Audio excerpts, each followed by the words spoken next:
Hola amigos, bienvenidos a un nuevo capítulo histórico de la Fórmula 1. Estamos en el Gran Premio de Holanda de 1983, decimosegunda carrera de aquella temporada y en plena lucha del campeonato entre este hombre que vemos, algunos más por supuesto, y con el liderato del hombre de Renault. Me refiero a Alain Prost, que con 51 puntos estaba como líder de ese campeonato y 37 tenía Piquet, que trataba en esta carrera de arrebatarle, por lo menos, mejor dicho, acercarse todo lo que pudiera a su gran rival en aquel año, en esa lucha ya completamente desatada entre los autos que tenían motores turbo después de la victoria, recordemos, en 1982 del Williams Ford con motor aspirado de Keke Rosberg. Un saludo de Víctor Seara, gracias por estar aquí en Carreras de Leyenda. Y como siempre ocurre, como siempre digo, no lo puedo evitar, siempre hay elementos, mira, vemos a Elio De Angelis, siempre hay elementos históricos en cada una de las carreras, en todas las carreras de Fórmula 1 pasa algo que después tenemos que recordar con el tiempo, se van uniendo con cosas incluso que han pasado hace muy poco tiempo, con la actualidad misma de la Fórmula 1. Recordemos que la Fórmula 1, como decía antes, estaba entrando ya de lleno en lo que era el favoritismo total. Ahí lo vemos a Prost en el auto, en el Renault. Prost que había clasificado cuarto en este Gran Premio, bueno, el sábado en el Gran Premio de Holanda, día 27 de agosto. Este era el 28 en las dunas de Zandvoort, en este espectacular circuito, versión original. Mansell haciendo... bueno, haciendo como que se iba a jugar al golf o haciendo alguno de sus movimientos. Un gran jugador de golf. Incluso llegó a estar dentro de lo que es el escalafón mundial de los jugadores de golf, bastante bien metido ahí arriba. El piloto británico que ya llevaba tres temporadas, en la Fórmula 1. El saludo también del otro hombre del equipo Brabham, muchos de los autos y pilotos de los cuales vamos a ir hablando poquito a poco en este Gran Premio de Holanda. Derek Warwick, el piloto británico, decía que en esta temporada 83 ya los motores turbo dominaban la escena, ya esa posibilidad, como se había dado en 1982, de que un motor aspirado como el del Williams de Keke Rosberg el año anterior lograra el campeonato, para esta altura era algo realmente impensable. Prost 51, Piquet 37, Arnoux 34, Tambay 31, todos por supuesto motores turbo, y Rosberg que asomaba con alguna posibilidad, pero ya bastante más lejana, con 25 unidades. Rosberg que, recordemos, había sido el gran héroe en ese sentido, en el sentido de los motores aspirados, junto con por su victoria en Mónaco, junto por supuesto a otros pilotos, como por ejemplo la victoria de John Watson en Long Beach, en la segunda carrera de esa temporada. También tenemos que destacar por supuesto la victoria de Michele Alboreto en ese circuito de Detroit, aquel 5 de junio. Y bueno, un montón de situaciones, otro tipo de situaciones que vamos a ir narrando, pero por supuesto esos tres exponentes que mencionaba, Watson, Alboreto y Keke Rosberg, eran las últimas explosiones que podía haber, se podía decir de una manera, de esos motores aspirados, porque la era turbo comenzaba a pleno y la mayoría de las carreras eran ganadas por pilotos con motores turbo. La grilla de partida: Piquet y Tambay adelante, De Angelis y Prost, como decíamos, el líder del campeonato comenzaba cuarto en este Gran Premio de Holanda. Mansell y Patrese compañero de Piquet con el Brabham, Warwick y De Cesaris, veíamos antes justamente al italiano, Winkelhock y Arnoux, Cheever y Mauro Baldi, el piloto italiano que supo correr con el argentino Oscar Rubén Larrauri en la Fórmula 3 europea, Giacomelli, Surer, Watson y Johansson en los puestos 15 y 16. Vamos a ir un poquito más atrás ahora y hacer alguna referencia a los que vienen ahora. De estos cuatro tenemos que rescatar especialmente dos pilotos, ahora lo vamos a ver. Lafiti, Alboreto, Lauda y Guerrero. Niki Lauda, puesto 19. El colombiano Roberto Guerrero, que comenzaba al lado del por entonces bicampeón del mundo Niki Lauda. Luego hablaremos de los dos. Boutsen y Jarier, Rosberg y Boesel. Fíjense qué lejos estaba el vigente campeón del mundo, Keke Rosberg, comenzando desde muy atrás y sufriendo muchísimo en un circuito de potencia. Theo Fabi y Danny Sullivan, el piloto norteamericano, el piloto estadounidense con el equipo Tyrrell. No se clasificaban, como vemos, Piercarlo Quinciani, el italiano, el venezolano Johnny Cecotto y Kenny Atchison. Los tres que quedaban fuera no podían participar. Había muchos autos, una época de la Fórmula 1 en la cual, por supuesto, había muchísimos inscritos y la verdad es que la Fórmula 1 había en ese sentido una época de oro, era mucho más fácil acceder para cualquier estructura, incluso algunos que venían de fórmulas menores para introducirse en el mundo de la Fórmula 1, que por supuesto era sofisticado, por supuesto necesitaban muchísimo presupuesto para estar ahí, pero era otro cantar, era una cosa completamente diferente a lo que es, por dar un ejemplo, en la actualidad, ¿no? Pero igualmente hace ya unos cuantos años que la Fórmula 1 no solamente es complicado para una estructura entrar a nivel de presupuesto, sino que también es muy complicado entrar porque no hay plazas, no hay lugares, hay que ganar ese lugar, hay que estar atentos o hay que esperar el momento en que la Federación Internacional abra la veda, abra esa posibilidad. Todo listo para que comience la 12ª prueba del año, un gran premio clave en la lucha por el campeonato. Tenemos mucho que hablar, tenemos mucho que rememorar, no se lo pierdan, estamos en Holanda 1983.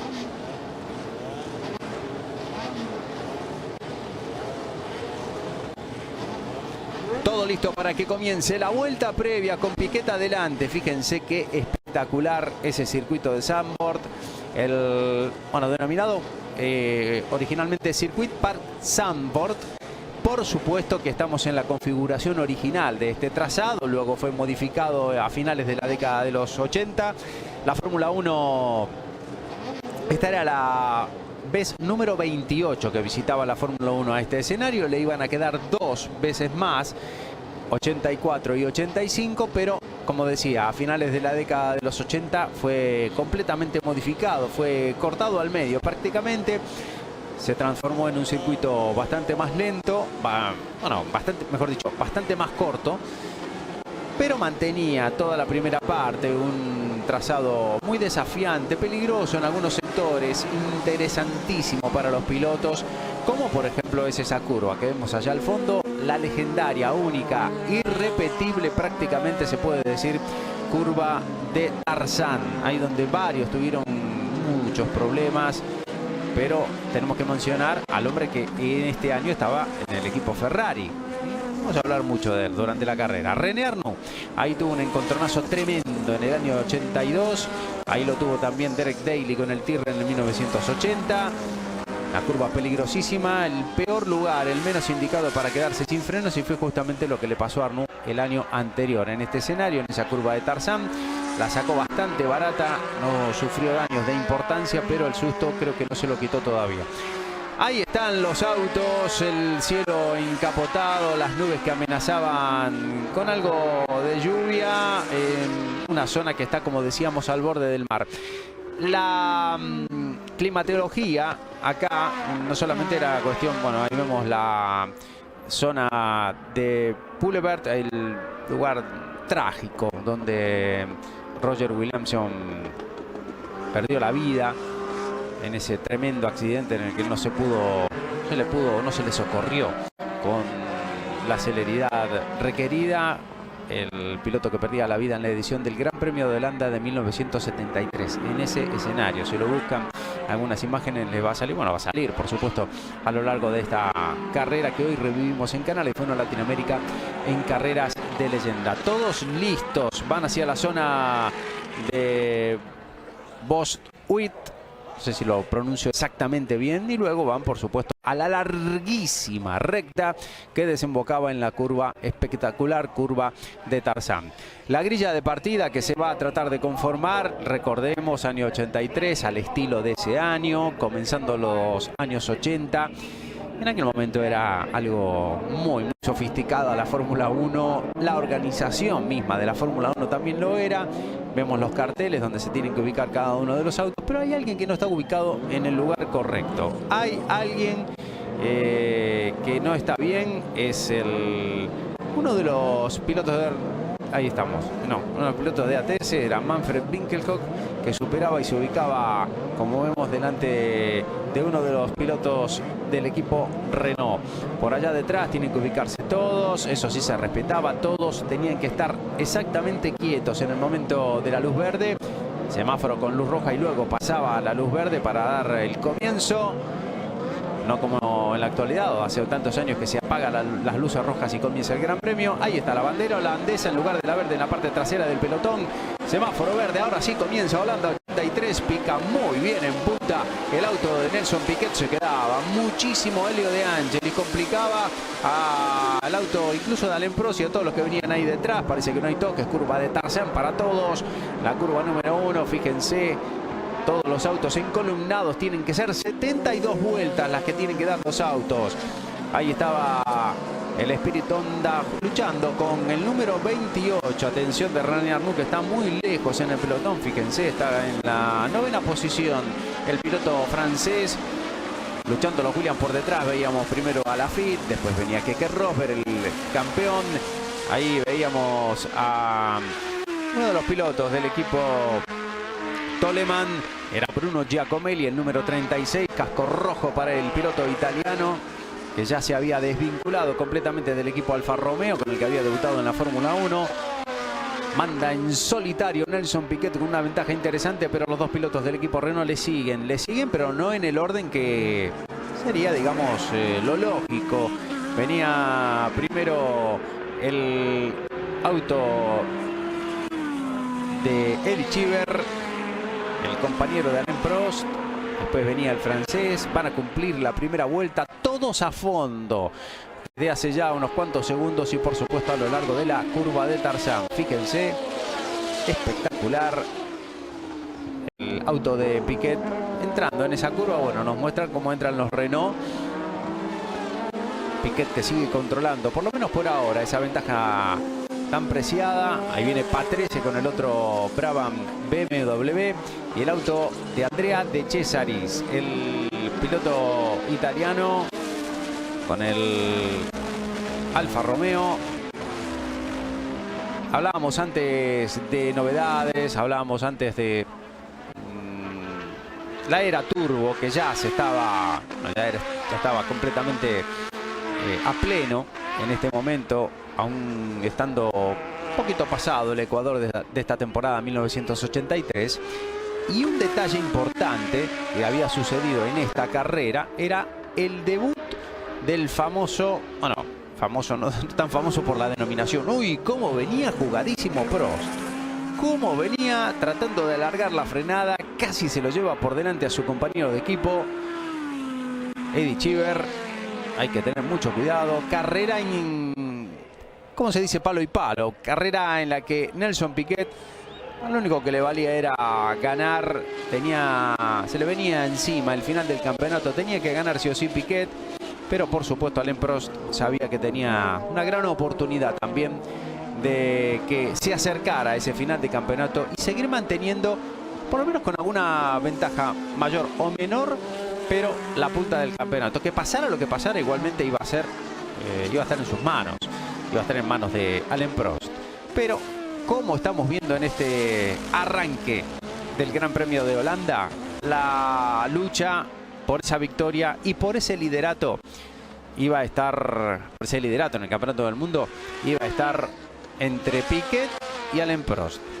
Se vislumbraba porque Eddie Cheever era considerablemente, siempre estaba un pasito más atrás de Alain Prost, y por supuesto porque el equipo Renault iba a favorecer al francés dentro de su estructura. Prost, que estaba ya en su cuarta temporada en Fórmula 1 y había logrado su primera victoria ya en su segundo año, en 1981. Bueno, logró 3. En su segundo año de Fórmula 1, Prost se pasó de McLaren a Renault y obtuvo 3 victorias en su segundo año.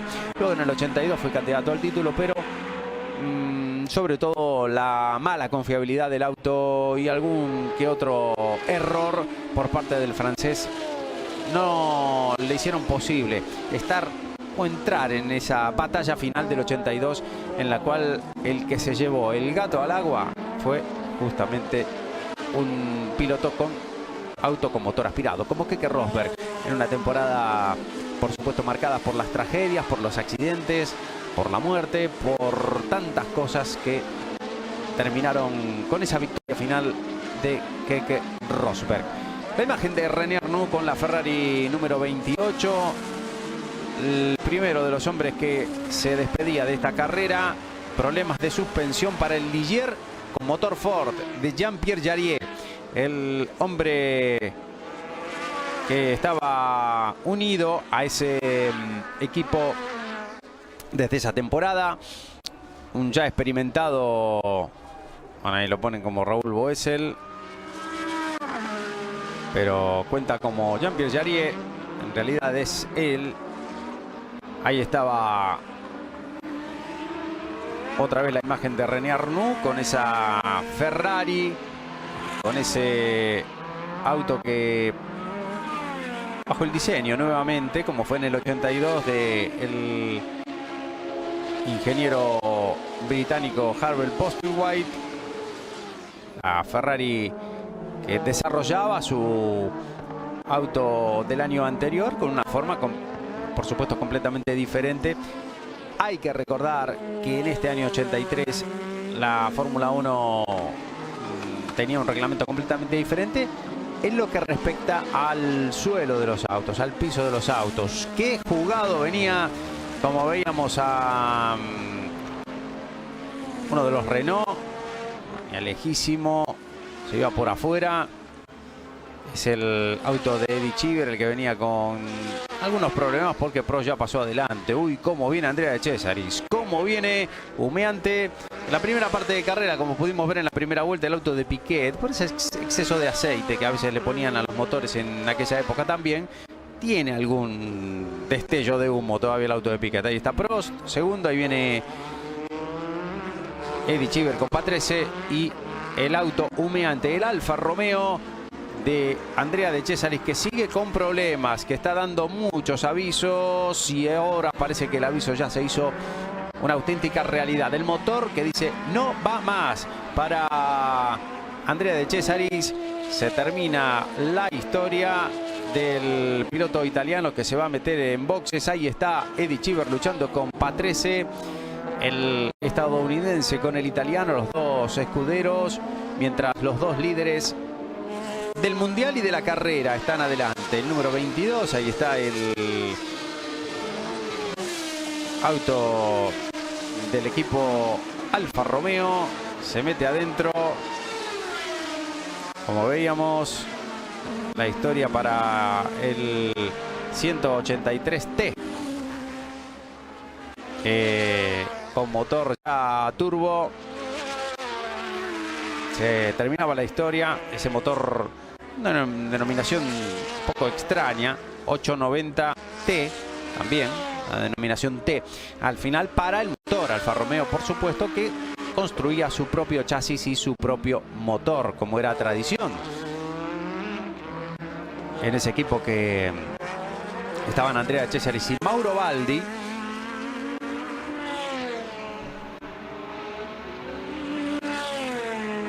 Y la última curva antes de entrar en la recta principal. A fondo los dos, a fondo Piquet, a fondo Prost.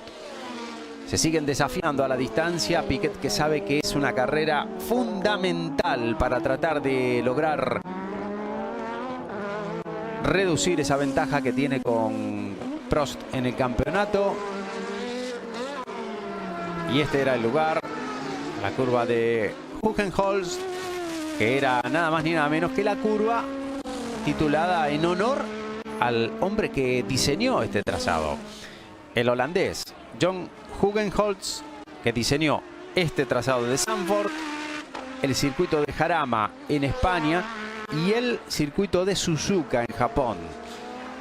3 trazados míticos, legendarios para la historia de la Fórmula 1, hechos por este holandés que ya era considerado en su país por aquel entonces como un auténtico ídolo, al menos en el terreno automovilístico, muy reconocido. Con trazados que pasaron a la historia de la Fórmula 1. Ahí está Andrea De Cesaris siendo entrevistado ya a pie de... apenas se bajaba del auto. Los miembros del equipo Alfa Romeo que trataban de preguntarle algo acerca de lo que pasaba al piloto italiano. Piquet, Prost, como vemos, separados por 3 segundos y medio. Luego Cheever, Patrese, Arnoux, Warwick. Esta era la clasificación cuando llevábamos 5 vueltas. Ya estamos en la 7ª y acá vemos cómo sigue la lucha entre Eddie Cheever y Ricardo Patrese. Tercero y cuarto. Estamos en la primera parte de este Gran Premio de Holanda de 1983 en Carreras de Leyenda en Canal F1 Latinoamérica.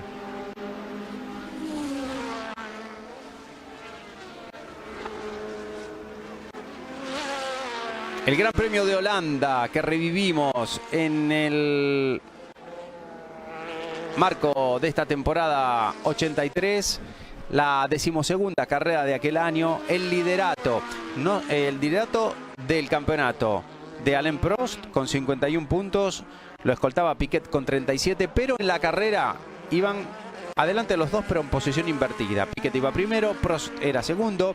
De esta manera, con este resultado, rondando ya la vuelta número 10, la historia iba a terminar con 3 puntos por parte de Piquet, descontándole a Alain Prost.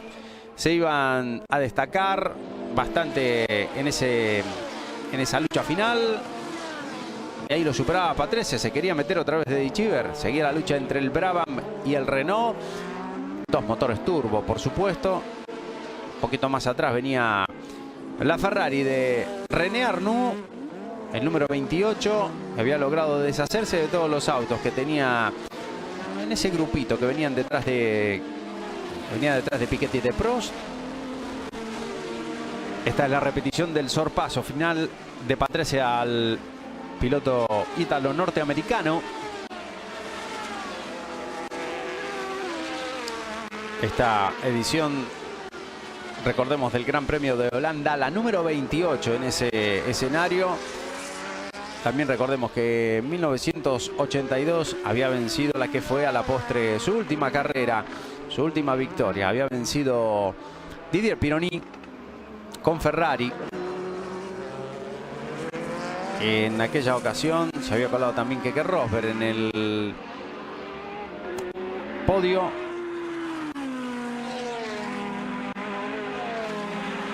Y veremos qué datos podemos sacar históricos de este Gran Premio de Holanda 1983.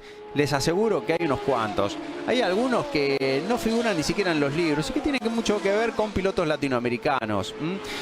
Antes hablábamos, bueno, de la participación, por supuesto, de el colombiano Roberto Guerrero, que comenzaba la carrera en la misma fila, en la 11ª fila junto a Niki Lauda. Y hablaba de Niki Lauda también de forma especial. Ahí lo vemos justamente. No, este es Watson, que viene remontando, superando ahora al Spirit Honda de... Vamos a ver a quién pertenece este. Es el de Stefan Johansson, es el único, si no me equivoco. No, está Johansson, exactamente, sí, es Johansson. Tenemos que tenerlo a todos controladitos. El ATS BMW de Manfred Winkelhock, el auto amarillo que vemos en adelante del Benetton y uno de los McLaren. Ese McLaren sí es el de Niki Lauda. Decía que histórico, ¿por qué? Porque tenía que ver con Lauda. Era el debut del McLaren MP4 1 versión E. de las muchas evoluciones. Recordemos que este auto, el primero de la historia de la Fórmula 1 con fibra de carbono, había debutado en el Gran Premio de Argentina de 1981. Lleva algo suelto el Lauda ahí, que parece que sale desde el cockpit. A ver si tenemos alguna imagen después del lado derecho del auto para poder observarlo con mayor claridad. Decía que Lauda, este auto, perdón, el chasis MP41, debutaba en ese Gran Premio de Argentina. A los mandos del auto estaba John Watson. Habían logrado diferentes victorias con ese chasis levemente modificado y con varias versiones que, como decíamos, debutaba Niki Lauda en esta ocasión con la versión E. Pero esta versión era la primera versión con motor TAG Porsche. Watson utilizaba el motor Ford, Lauda utilizaba el motor TAG Porsche, que debutaba en este fin de semana. A partir de la siguiente carrera, después de este Gran Premio de Holanda, sí iba a haber el mismo auto iba a estar para los dos pilotos a partir del Gran Premio de Italia. Y a partir de ahí la historia de McLaren con Ford no tendría ningún punto de unión hasta la temporada, fíjense, 1993, 10 años después de muchísimos éxitos, 10 años después de esta carrera. Me parece mentira, pero bueno, los años van pasando, ¿no? 10 años nada más y ese 93 que queda mucho más lejos, ¿no? Queda bastante lejos de la actualidad. Bueno, ahí están. La clasificación cuando llevaban 10 vueltas, ahora llevamos 12. Piquet, Prost, la distancia que aumenta un poco, 4.8. Luego Patrese y Chiver, como lo veíamos antes. Y Arnoux con la Ferrari, que está quinto. Warwick, que se mete sexto. Los 6 que sumaban puntos, con 9 puntos para el ganador. Bueno, hablábamos de McLaren que había debutado con ese chasis de fibra de carbono en Argentina. Lauda que con ese mismo chasis y sus varias evoluciones, la versión E del auto, hacía debutar el primer McLaren con motor turbo en la historia de del Campeonato del Mundo en Fórmula 1 en este Gran Premio de Holanda. Auto que sería también para Watson a partir del siguiente Gran Premio de Italia.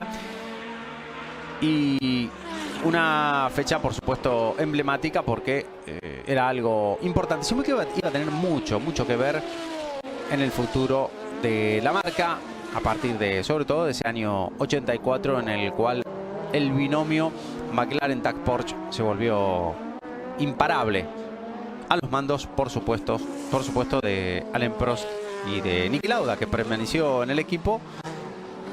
Hablando justamente de Prost y viendo en la imagen a uno de los pilotos del equipo Ferrari, tenemos que decir que en esta carrera se confirmaba la continuidad de ambos pilotos del equipo Williams. Keke Rosberg y Jacques Laffite iban a continuar en el equipo de Frank Williams también en 1984. Estaban esperando también en el equipo Williams, por supuesto, tratar de tener, ahí lo vemos justamente a Keke Rosberg con ese número 1, con el FW08, el auto que fue el que sustituyó al muy exitoso FW07 con el que compitió Carlos Alberto Reutemann, con el que Alan Jones consiguió el campeonato del mundo en la temporada 80 y casi lo lograba Reutemann en el 81. ¿Cómo venía? ¡Qué bajada! Increíble, controlando el auto completamente al límite. Había que estar arriba de esos autos, ¿eh? Había que jugársela, había que controlarlos al límite. Autos que no tenían la seguridad, por supuesto, de los que vinieron después y circuitos que todavía en algunos casos, como claramente era el caso de este circuito y otros, y unos cuantos, y eso que estamos hablando de una carrera que se está disputando a finales del año 83, tenían casi las mismas medidas de seguridad. Digo casi porque ahora voy a resaltar algunas. Casi la misma seguridad, la medida de seguridad que tenían los circuitos en la época o a principios de los años 70. ¿Dónde cambiaron? ¿En qué sectores se modificó, se mejoró? Todo eso que vemos al final. los neumáticos comenzaron a ser cada vez más, o a estar cada vez más presentes. No neumáticos sueltos, sino neumáticos atados, bien sujetos entre sí, aunque había sorpresas de todo tipo. Y fue justamente el elemento que le salvó la vida a René Arnoux en el Gran Premio de Holanda del 82, un año antes de este Gran Premio. En esa ocasión pegó contra los que estaban directamente puestos sobre el guardrail, que fue algo que se modificó. Si podemos, lo vamos a ver en algunos sectores, cómo está una hilera de neumáticos. Eddie Cheever, que pierde el cuarto puesto. Se viene para arriba René Arnoux con la Ferrari. Cada vez más, ahí está. La 126 C2, ese diseño de Harvey Postlethwaite. En su segundo diseño, desde que estaba en el equipo Ferrari. Junto a Mauro Forghieri, por supuesto, que seguía estando en el equipo. Lo vimos fugazmente en la grilla de partida, hablando justamente con el otro piloto del equipo, con Patrick Tambay. Ahí estaba apurando la frenada en la cuerda de la curva de Tarzán. Ahí donde se llega a muchísima velocidad y no se puede equivocar nadie en el momento de la frenada cuando se está jugando un puesto ahí. Solamente porque se puede ir uno mismo o seguir derechito y tener un accidente importante. Solamente por eso, sino también porque ahí se puede llevar, puede uno seguir de largo y llevarse a otro que viene por la parte externa. Ha pasado un montón de ocasiones y ahí justamente pasó algo de esto en 1981, cuando Carlos Alberto Reutemann le pegó al Ligier de Jacques Lafitte en la frenada, en plena fase de frenada, y se complicaron enormemente las chances. Bueno, poco a poco, no fue por esto solo nada más. Pero bueno, una decisión en aquel momento que en esa curva de Tarzán puede costar caro. El auto de Patrese, que parece que va a ser el próximo objetivo de René Arnoux, subiendo en ese sector hacia la curva espectacular, donde veíamos antes cómo maniobraba Keke Rosberg, la curva de Jay Black, para ir ahora a la S de Hondenlab. En bajada, todos bajadas y subidas. Allá al fondo las dunas, como vemos. Circuito, antes que hablábamos de la climatología, y este circuito de Zandvoort tiene esa particularidad también. Primero, las lluvias al orden del día, pero aparte de eso, un clima excesivamente húmedo, pero la arena complicaba mucho el andar de los autos. Se metía sobre el asfalto una y otra vez durante todo el día, porque aparte había un viento constante por estar al lado del mar. Una situación completamente diferente a cualquier otro circuito del mundo, pero este estaba ahí. Bueno, ni siquiera Monte Carlo, que está inmediatamente, bueno, que está al borde del mar, tiene ese tipo de problema, ¿no? Lo tiene solamente un circuito como Zandvoort, que está al ladito nada más de la playa. Bueno, la recta principal, atrás de la tribuna, si uno mira para atrás se ve perfectamente el mar, que está no demasiados metros de esa zona. Esa subida increíble, espectacular, esta bajada de Jay Black. Tremendo circuito que debería volver a la Fórmula 1. Esperemos que lo haga pronto, con la llegada de Verstappen, iba a decir, de Max Verstappen sobre todo. Ahí está Winkelhock peleando, Patrick Tambay con él, el ATS y la Ferrari. Nosotros estamos en el Gran Premio de Holanda de 1983 en Carreras de Leyenda. No se lo pierdan.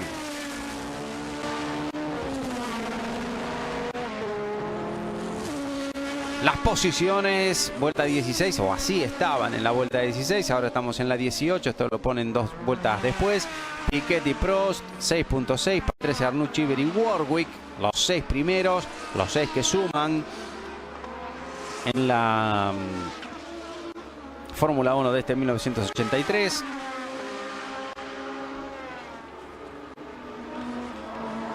Hasta ahora, como hemos visto, algunos abandonos.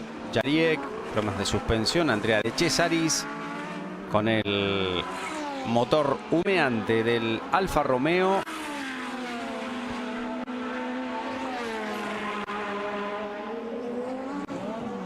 El que viene en primer término es el único sobreviviente del equipo Alfa Romeo.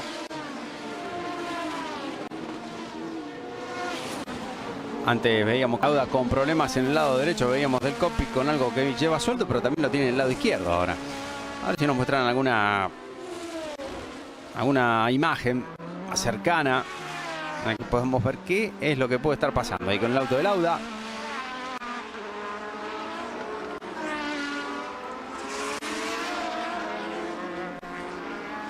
La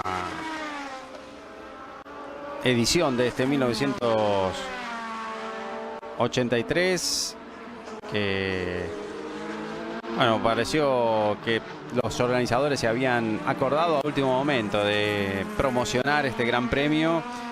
Mucha gente siempre hubo, pero en esta edición había un poquito menos. Igualmente hubo bastante público, como era tradicional en este gran premio, en el que nos faltaban los aficionados que llegaban, por supuesto, desde muchas partes de Europa, del norte, está bien al norte, a unos 40, 50 kilómetros de la ciudad de la capital de Holanda. La ciudad de los canales, por supuesto.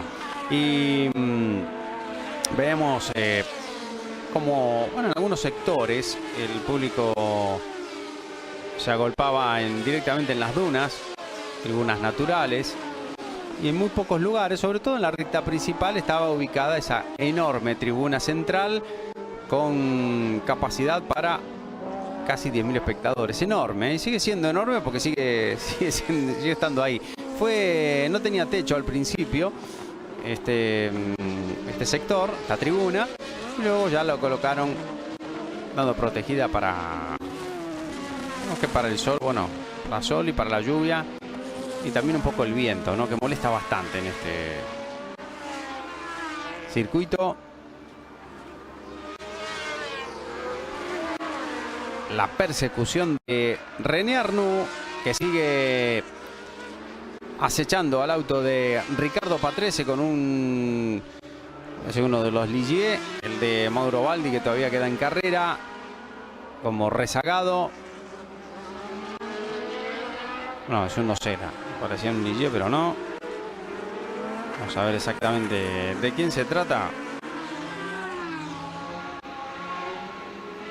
Es el de Corrado Fabi. Y ahí está René Arnoux con muchas ganas. Vamos a ver si lo puede lograr ahora en la recta principal. Patrese, que sabe que no va a poder hacer demasiado para contrarrestar la velocidad del hombre de Ferrari que viene. Uy, cómo se mandó. Se mandó en el medio de los dos autos. Por afuera lo iba a intentar, pero no. Patrese sigue teniendo el Brabham adelante.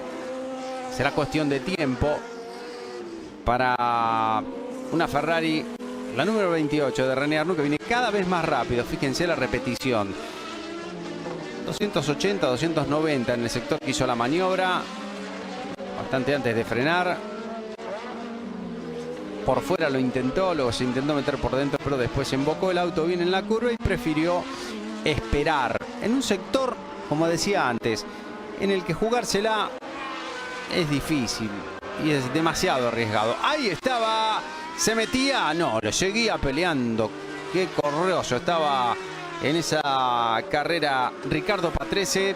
No le dejaba ningún espacio a René Arnoux, peleando el Brabham con la Ferrari, que viene con ese estilo tan peculiar y esa posición también tan particular que tenía de conducción esa 126 C2. Se viene, se prepara. Uy, cómo viene. Tremendo, tremendo ese, cómo encaró ese viraje René Arnoux. Había que sujetar esos autos, había que estar ahí arriba. Se va a intentar meter por adentro. Ahí está Patrese, que ya no puede hacer absolutamente nada. Le ganó la parte interior. La cuerda para René Arnoux, que ahora protege su tercera posición. Acá vemos la repetición. Se metía en la succión del auto de Patrese y salía en el momento perfecto para meterse por adentro. Qué posición, ¿no? Decía muy vertical, la columna muy vertical para René Arnoux. Incluso en algunos momentos inclinado hasta hacia adelante con ese auto. Una forma muy diferente. Incluso diferente a lo que lo hacía su compañero de equipo, el también francés Patrick Tambay.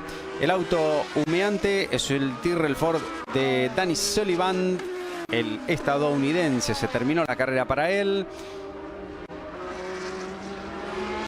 Antes lo había hecho, recordemos, para el italiano Elio De Angelis, el también italiano Andrea De Cesaris y el francés Jean-Pierre Jarier. 4 hasta ahora en la vuelta número 20. Todavía nos quedan unas cuantas para llegar hasta el Ecuador de esta carrera. Mientras viene recuperando, viene descontando mucho terreno en un andén imparable este hombre, el francés de Ferrari, la número 28, René Arnoux.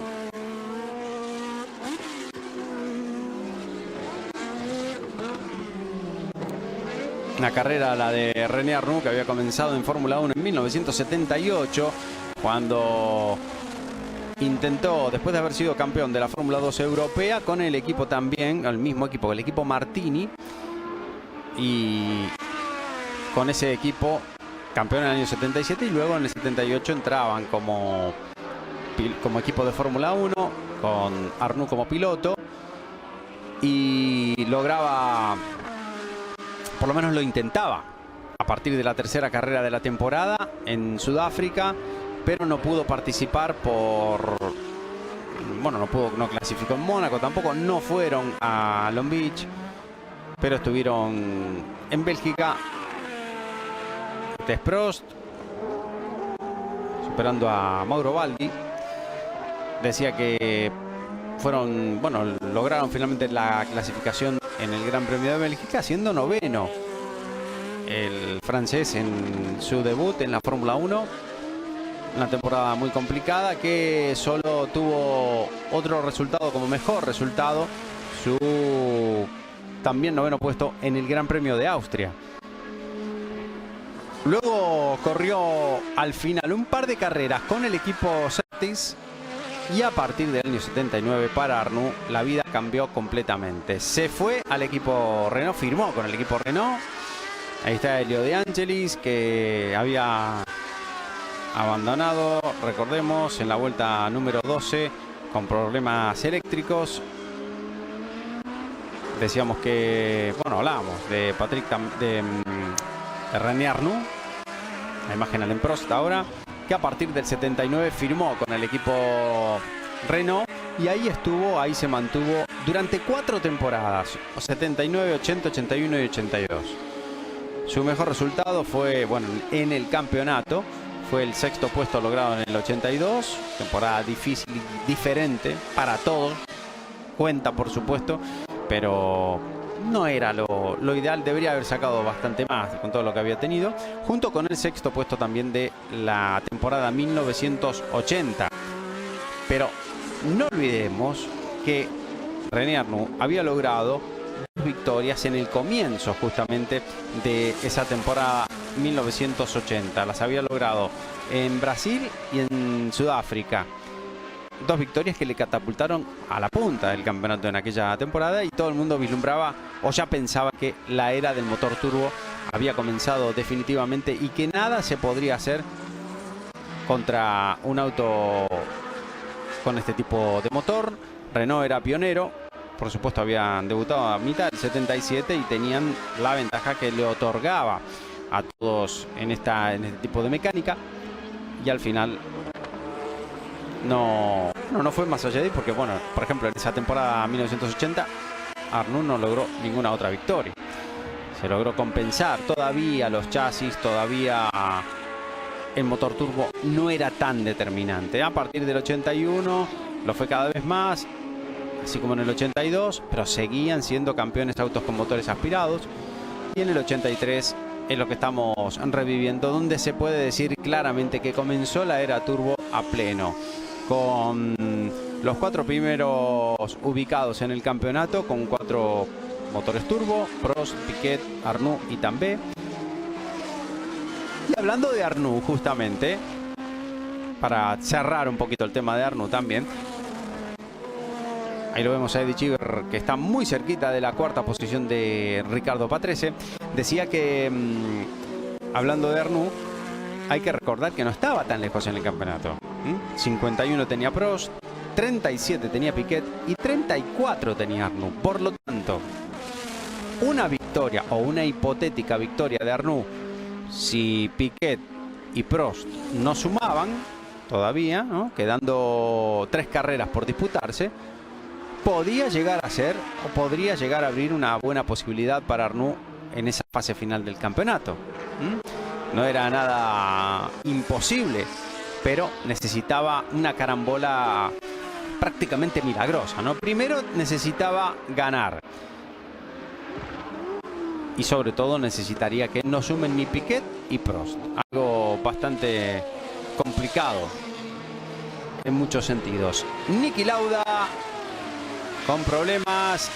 El McLaren TAG Porsche, que empezaba ya hace unas cuantas vueltas, que tenía graves problemas de frenos. Ron Dennis, fíjense, en la parte frontal del auto, parado, hablando con Lauda.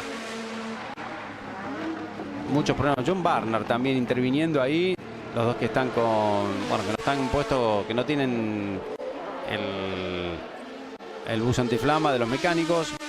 No, se termina la historia de Niki Lauda. Uy, uy, uy. Nigel Mansell, marca de la casa. El trompo que termina por complicar en la curva Tarzán. Veremos qué es lo que ocurría con el piloto británico cuando nos den la repetición de ese trompo en la primera parte del circuito.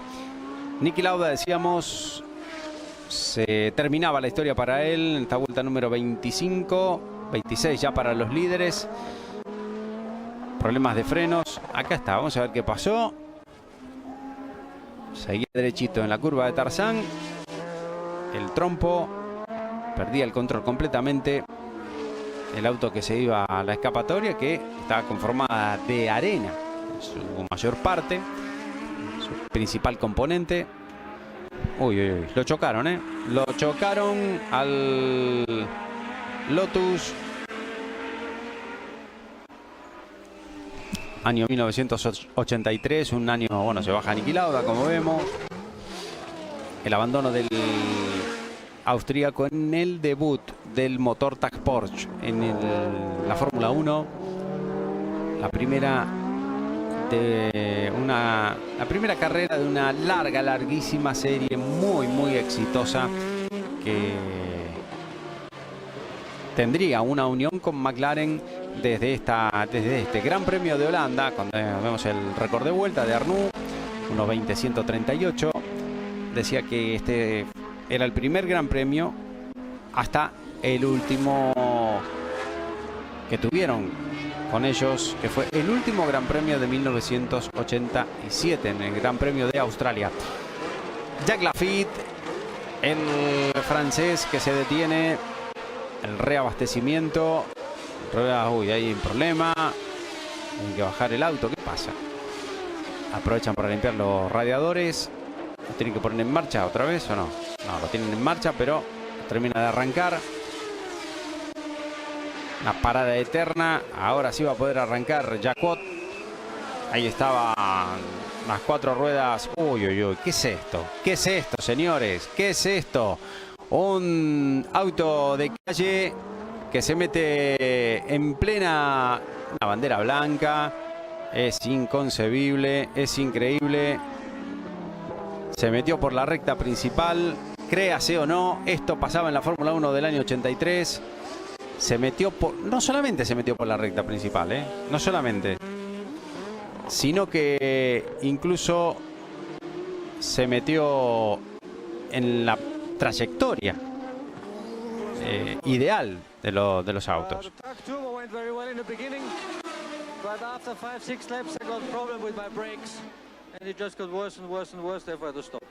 Yeah, you didn't want to stop, I had the impression. No, I had to stop in the end because they get hotter and hotter and we couldn't do anything about it. Okay, good luck for you in the next race. Bueno, Niki Lauda con declaraciones exclusivas cuando vemos que se queda el auto de Jack Lafitte y sigue la pelea entre Eddie Cheever y Ricardo Patrese. Niki Lauda que decía que el motor turbo había ido bien, pero que a partir de la vuelta 5 o 6 había empezado a tener problemas de frenos que fueron empeorando con el pasar de las vueltas hasta que directamente se decidió por el abandono de este auto con el debut del MP4-1E, el primer McLaren con motor turbo TAC Porsche que daba su primer paso en este Gran Premio de Holanda de 1983. No se lo pierdan, queda mucho todavía y muchas cosas interesantes que van a tener que ver con el desenlace incluso del campeonato.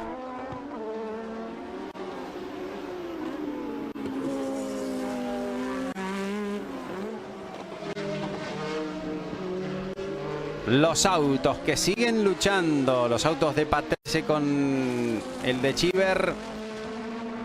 La gente en las dunas de Zandvoort en la 12ª carrera de la temporada 83 que revivimos en Carreras de Leyenda en Canal F1 Latinoamérica. Espero que la estén disfrutando. Todavía quedan puntos esenciales de lo que va a ser esta carrera, que va a tener mucho que ver con el desenlace del campeonato. Recordemos, puntero en el campeonato Prost con 51, segundo Piquet con 37, pero en la carrera va primero Piquet y segundo Prost. Se viene acercando Prost a Piquet, sí, pero queda mucho, sobre todo queda mucho porque no llegamos a, todavía nos queda poquito para llegar a la mitad de la carrera, eso por un lado, y después otra cosa que también es muy importante. Quedan los reabastecimientos, quedan las paradas en boxes. Vamos a ver cómo juegan cada uno de los equipos, sus cartas, sus posibilidades.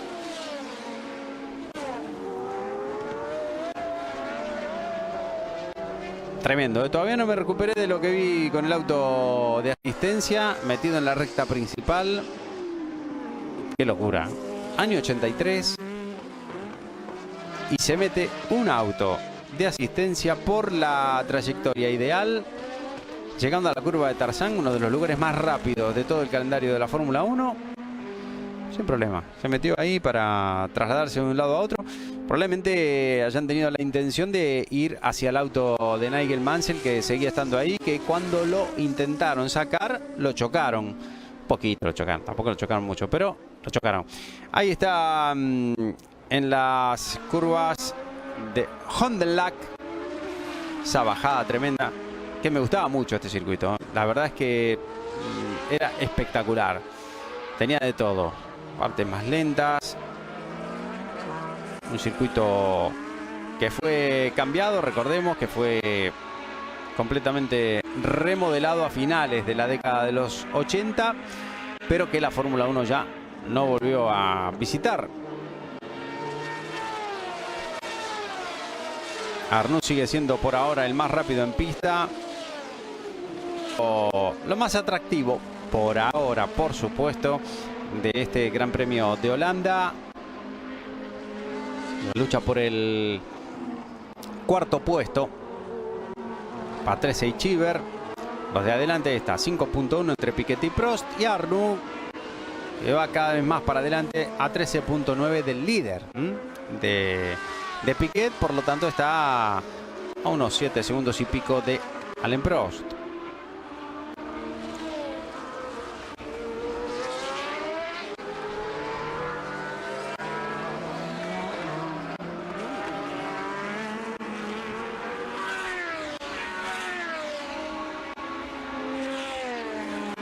Sonido característico de esos motores turbo de esa etapa de las décadas de los 80. Vamos a ver los autos que vienen, a ver, los podemos identificar. Eran los Arrow de Boutsen y de Surer. Tengo que verlo de nuevo, pero estaría casi seguro que son el número 30 y el 29 del suizo y el belga, que eran los que conformaban el equipo Arrows en aquel año 1983. Arrows que llevaba motor Ford. De sector impresionante. Antes lo vimos a Arnoux ahí corregir. Tremendo. Tremenda esa curva. Pero también esa curva hay un montón más. Los curvones de alta velocidad espectaculares. Para ver estos autos con los desbocados. Motores turbo de la década de los 80.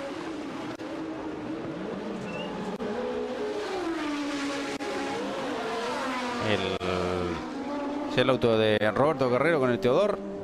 Tendría que verlo bien, pero estaría casi seguro que era el piloto colombiano. El colombiano Roberto Guerrero, nacido en Medellín, un 16 de noviembre de 1958, que participó en total en 29 grandes premios. No es un poco de cosa, ¿eh? 29 grandes premios, debutando en la temporada 1982 con el Ensign y haciendo esta segunda temporada en la Fórmula 1 con el equipo Teodor. Había logrado como mejor resultado hasta ahora un 16º puesto en el Gran Premio de Gran Bretaña en este año 1983, y en el 82 había logrado su mejor resultado en Alemania cuando fue octavo. Alemania 82. Y es Mauro Baldi. Antes Melier lo metí en el equipo Ligier, pero bueno. A Raúl Boesel, compañero de Jean-Pierre Jarier. Este era Mauro Baldi, compañero de Andrea Cesaris. Reabastecimiento de combustible. Parece que va todo bien, pero la celeridad, el apuro, no era el mismo que vino unos cuantos años después para la Fórmula 1. Estamos en el 83. Fíjense que 10 años, prácticamente 10 años después, un poquito más, volvieron los reabastecimientos de combustible a la Fórmula 1.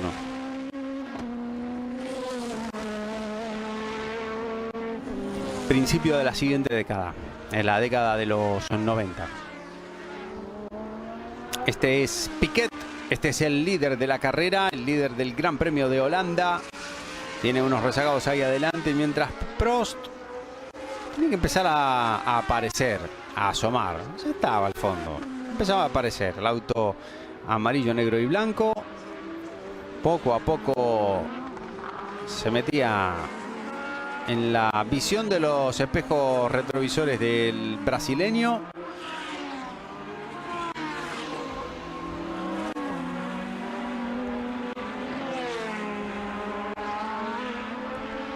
Desacomodado salía el Brabham de Piquet en ese sector.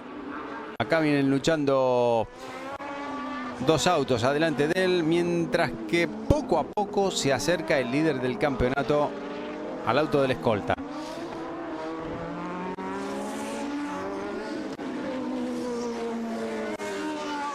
La bajada se relaciona a las curvas de Gerlach hacia Hugenholz.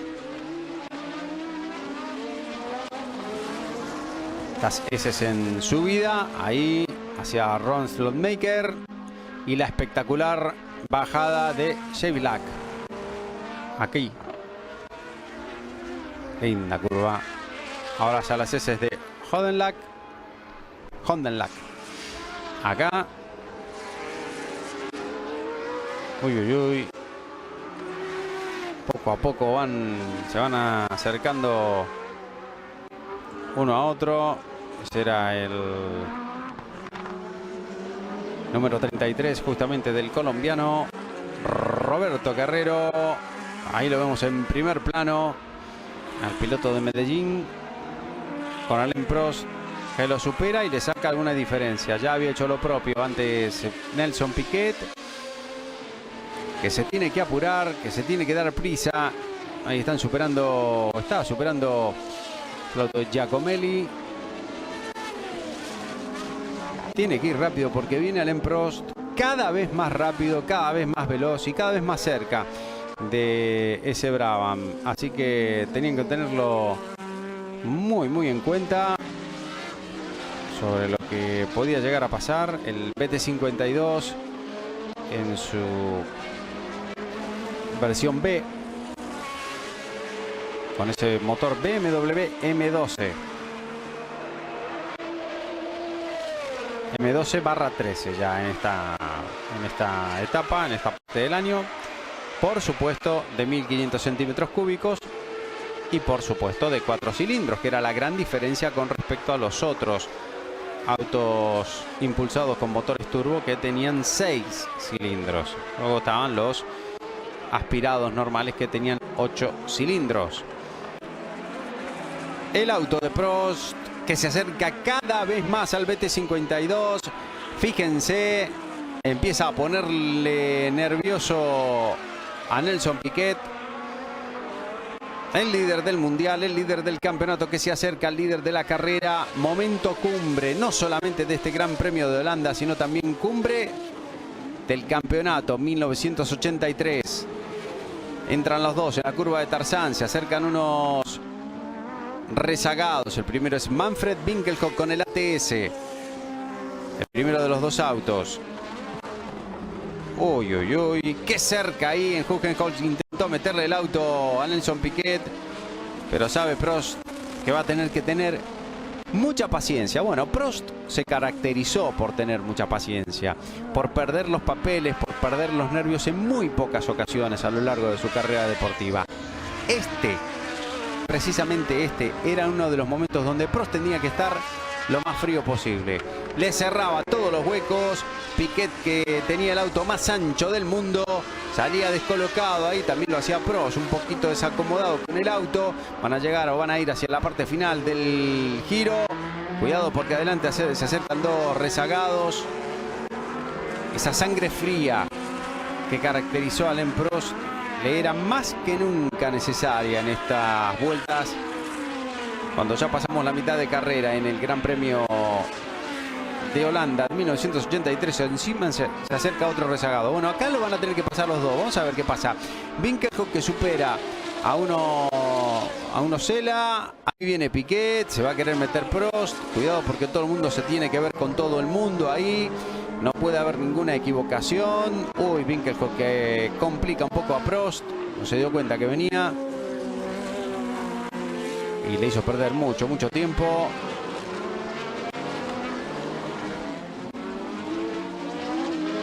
Algún segundo, más de un segundo precioso, le hacía perder Winkelhock a Alain Prost. Aprovechaba Piquet para escabullirse, acelerar a fondo ahora y escaparse por lo menos unos metros que le dieran la tranquilidad en ese momento de la carrera. La parada de Eddie Cheever. Se acercan momentos culminantes aquí en Carreras de Leyenda en Holanda 83. La parada de Eddie Cheever mientras siguen luchando los líderes adelante. Siguen luchando Prost y Piquet, Piquet y Prost, con el brasileño adelante, el líder del campeonato con el líder de la carrera. Están jugándosela, ahí están, otra vez juntitos, otra vez después que pasaron los rezagados. Cuidado porque puede pasar de todo. Estamos en la vuelta número 39, vamos a entrar en la 40. Vienen luchando los líderes, Piquet y Prost, Prost y Piquet, un brasileño y un francés. La nacionalidad que le perseguiría a Alain Prost por todos sus años prácticamente de lucha con algún piloto en la Fórmula 1. Ahí está la parada de René Arnoux. Cuidadito con esto, atención. Reabastecimiento de combustible para un hombre que venía muy rápido detrás de los dos líderes. Ferrari 28. Se tienen que apartar ahí los fotógrafos. Qué descontrol, qué desorganización. Pero bueno, esa era la Fórmula 1 del 83 y nos parecía que era, y era, de hecho, lo máximo. Ahí está Prost. Se encuentran con un rezagado en un lugar complicado y el rezagado es Eddie Cheever justamente. Ahí viene Prost, se quiere meter por la parte de adentro, no puede, por afuera, lo intenta, se por... Uy, tremendo en la bajada y en las heces, no puede. Otra vez le cierra la puerta a Piquet. Esa sangre fría que tiene que tener Prost no la puede perder. Recordemos el incidente que mencioné antes, año 1981, en la curva de Tarzán. Carlos Alberto Reutemann viene en el liderato del campeonato, viene detrás de Laffite, que también tiene alguna posibilidad, pero ya se le están terminando. Adelante iba Piquet, de ellos dos. Pierde los nervios Reutemann, tienen un encontronazo y abandonan Laffite y Reutemann. A ver qué va a hacer ahora Prost. Lo mira por los espejos Piquet, se quiere meter por adentro y cerca estuvo, cómo lo controló, sabe que por ahí le va a ser muy difícil. Qué vivo que era y es Nelson Piquet, qué bien lo ejecutaba. Ahí en Hungercott es prácticamente imposible. Vamos a ver qué pueden hacer. Todo este sector es imposible. Otra vez Eddie Cheever adentro. Ahí estaba el piloto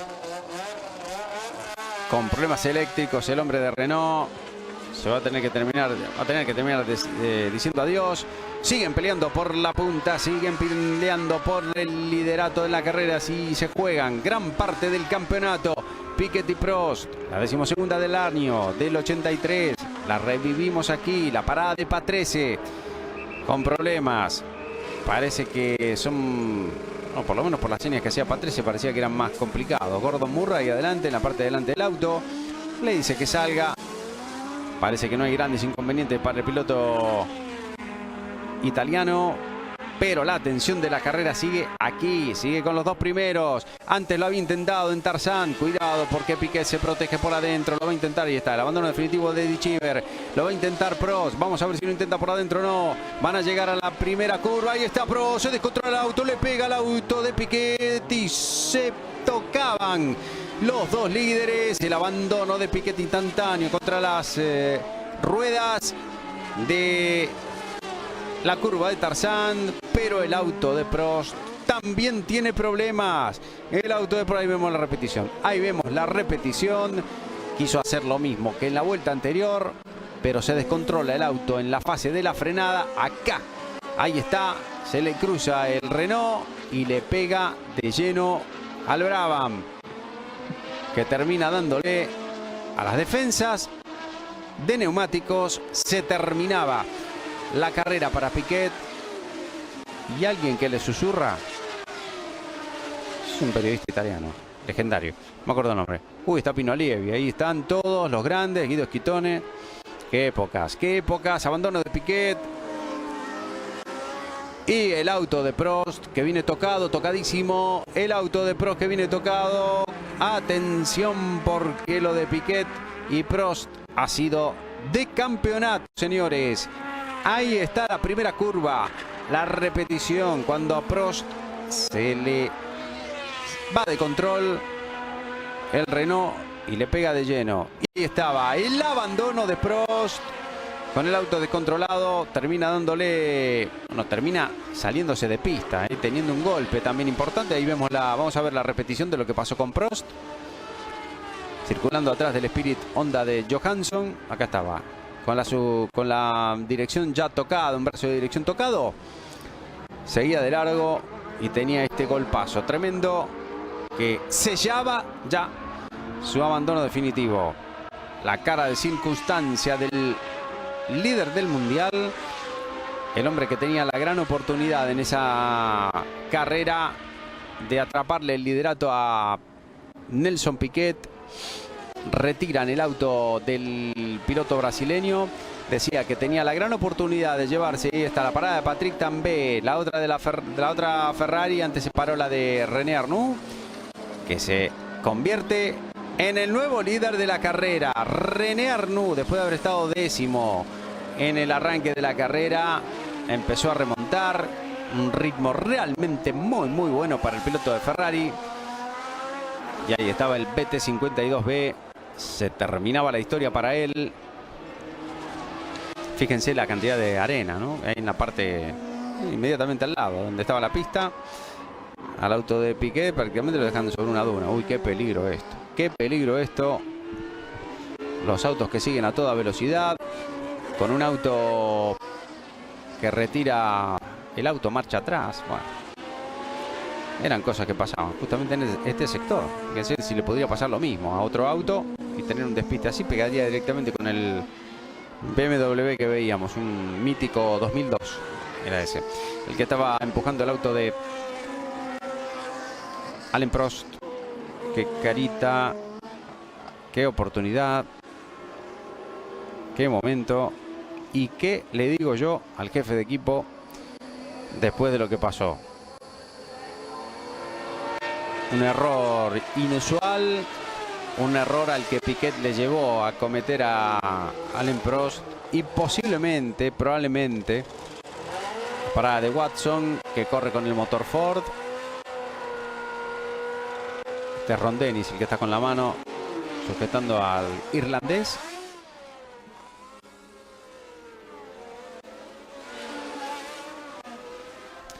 Decía que, bueno, este es el líder de la carrera. Este es René Arnoux, a Ferrari 126 C2, con esos enormes alerones típicos de esta época. Hicieron lo mismo que con lo de Mansell, lo sacaron de ahí y lo pusieron en un lugar que no sé si es peor. Al auto de Prost, ahí quedó, ahí lo dejaron, se acabó la historia. Asistencias que dejaban mucho que desear. Ahí está el colombiano Roberto Guerrero, perdiendo una vuelta con el ahora líder René Arnoux. Y Alain Prost, que se tocaba una de las muñecas quizá algo resentida después del golpe que tuvo contra el guardrail. Recordemos que Prost había tenido una fractura de muñeca, justamente esa en el Gran Premio de Sudáfrica del año 80.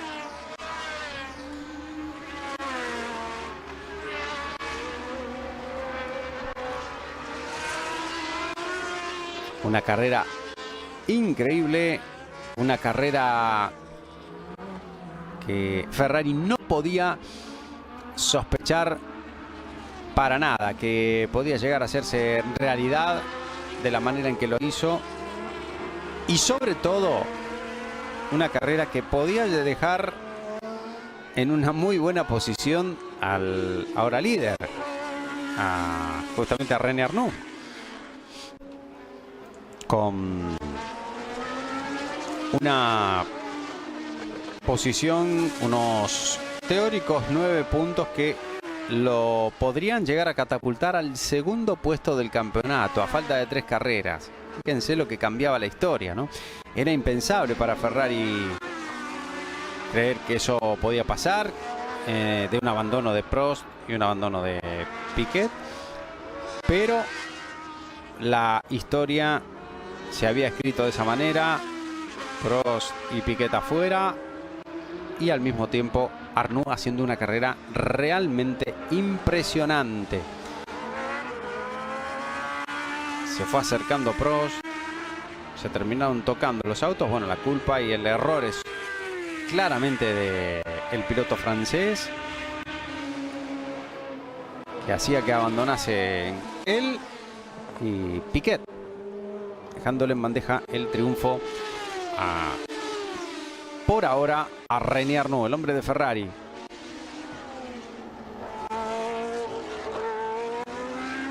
La imagen del único de los dos McLaren que todavía sigue en carrera, pero el único McLaren que corrió con el motor Ford.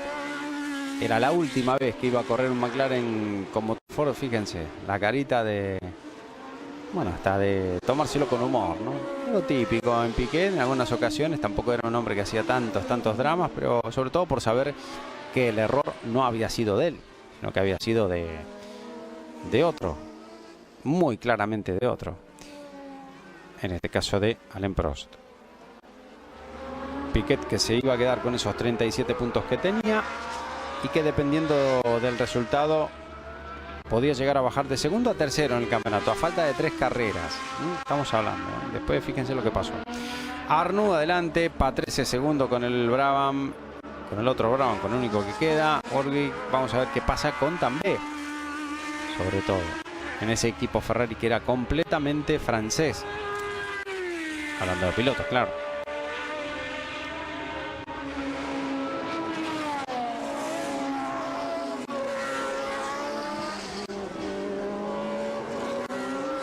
Veremos qué pasa también en el tema de los boxes. Vamos a ver cómo van las cosas para Ricardo Patrese, cómo van las cosas para René Arnoux, sobre todo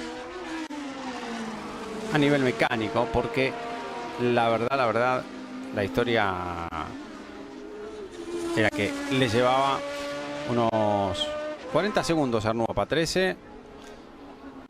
Unos 42 a Tambay. 51 Watson. Warwick, que estaba ya a más de un minuto. Y Mauro Baldi también, que estaba distante. Minuto 22 segundos. Lejísimo. Había quedado. Ahí está, ¿ves? Ahí viene Patrese. Ahí están. La Ferrari de Tambay. Le viene descontando. Unos 2 segundos y poco.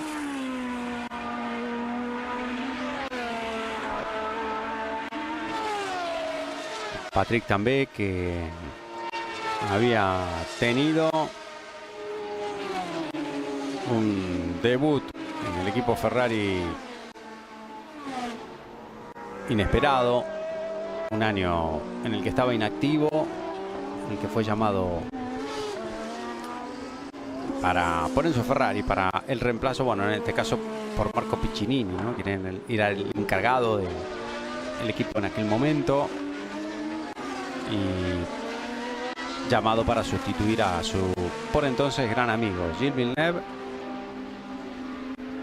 Y a partir de esa mitad de temporada de 1982 reemplazó a Villeneuve, y incluso con esa posibilidad, ¿no? Luego del accidente de Pironi quedó como primer piloto, en alguna ocasión hasta como único piloto, y que tuvo otro mal trago, ¿no? Se puede decir, el equipo Ferrari con Tambay también. Bueno, ahí está la imagen de Nelson Piquet.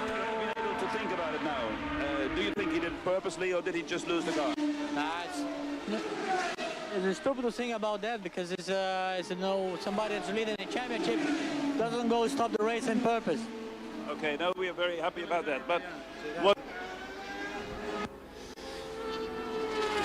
Bueno, la palabra, no quiero creer que lo haya hecho a propósito. No creo que ese era su. Se quedaba ahí. Estaba en juego el liderato del campeonato. Qué momento tan especial para esta definición dramática del año 83. Probablemente como dramatismo en sí, por encontrarse los grandes candidatos, ha sido o fue este Gran Premio de Holanda el gran momento.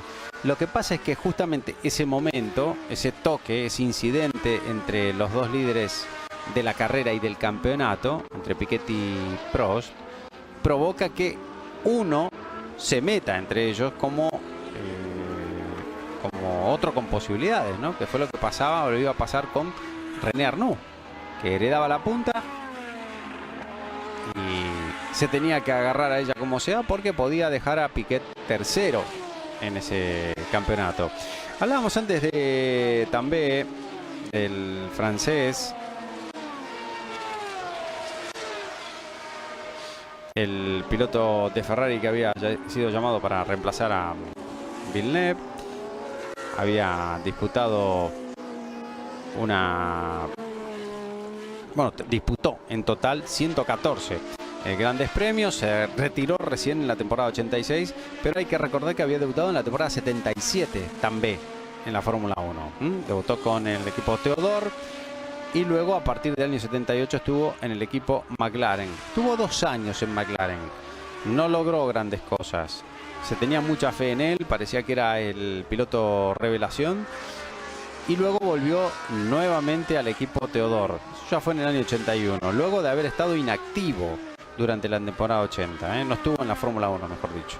No estuvo compitiendo en Fórmula 1. En la temporada 81 volvía con Theodore y corrió la segunda parte una vez que abandonó Jean-Pierre Jawil la actividad y lo reemplazó en el equipo Ligier, y a partir del comienzo de la temporada 82 se quedó otra vez sin volante y le llegaba la gran oportunidad para poder estar. Corrió 6 grandes premios en aquella ocasión, en aquel año 82, y ganó uno de esos, con un auto ganador, por supuesto. Hay que destacarlo. Ganó en su 4ª carrera con el equipo Ferrari en Alemania, justamente la carrera donde tuvo el accidente de Pironi. Y en este 83 había logrado ganar en el Gran Premio de San Marino, recordemos, pero bueno, si es por ponerle un pero, ¿no? Fue aquella carrera, recordemos, en la que iba primero Riccardo Patrese y se despistaba el italiano a muy poquito del final, dejándole en bandejita de plata la carrera, el triunfo al piloto de Ferrari, que fue festejado como, bueno, de la mejor manera por parte de todos los aficionados en ese circuito Enzo y Dino Ferrari de Imola, ante el enfado, el enojo, la ira de Riccardo Patrese, que decía que cómo podían estar contentos los italianos si el que se había salido de la pista era él. Iba ganando Patrese, pero los italianos se ponían contentos porque había ganado la marca italiana por excelencia, había ganado Ferrari, aunque con un francés. Y era raro, ¿no? Todo lo de, bueno, raro, llamativo que ese equipo Ferrari tuviese esa continua predilección por los franceses. Tenían a su cargo Winkelhock con problemas.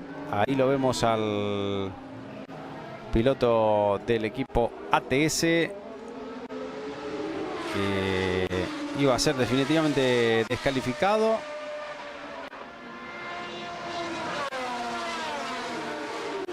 Por eso, bueno, estaba bastante enojado, ¿no?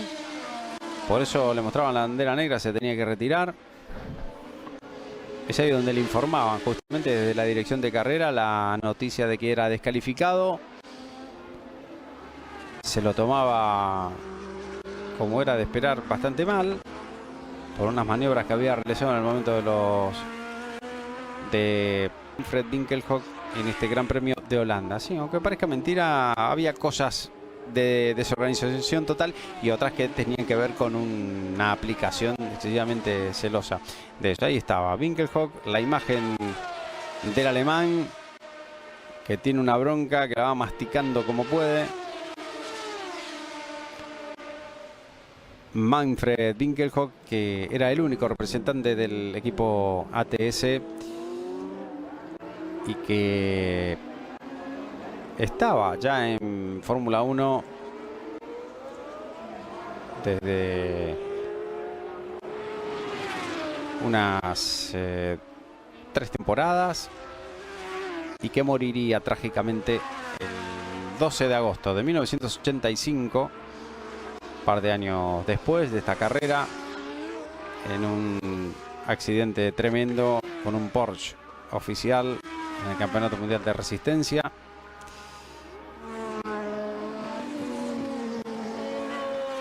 Y la pasión fue heredada por su hijo Marcus Winkelhock, que llegó a competir también en Fórmula 1. Complicado ahí. El líder de la carrera pisando la parte externa. Había que tener mucho cuidado porque la arena te podía jugar una muy mala pasada. Este es Michele Alboreto con el Tyrrell. El Tyrrell Ford, motor aspirado, con el Toleman de Bruno Giacomelli. Estamos en la vuelta número 52. Quedan 20 para el final de este Gran Premio de Holanda de 1983 que rememoramos, que recordamos hoy en Carreras de Leyenda en Canal F1 Latinoamérica.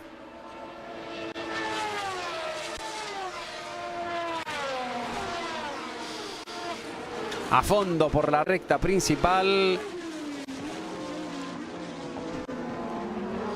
el hombre que el año anterior, en el 82, había tenido uno de los accidentes más espectaculares, espeluznantes de la historia de la Fórmula 1 en ese sector, justamente en la primera curva del circuito de Zandvoort, en la curva de Tarzán, cuando perdió el control de su Renault, una falla en los frenos. Ahí viene luchando Alboreto y Giacomelli. Miraba por los espejos el piloto italiano, bueno, italianos son los dos, Venía el de Toleman mirando por los espejos. Ahora Alboreto, que va a tener que dejar paso. Déjenle paso al líder. Déjenle paso. Qué jugado venía. Qué curva esa. Cómo había que tomarla. No me canso de repetirlo. Cómo había que pilotar en esa época. Una historia completamente diferente.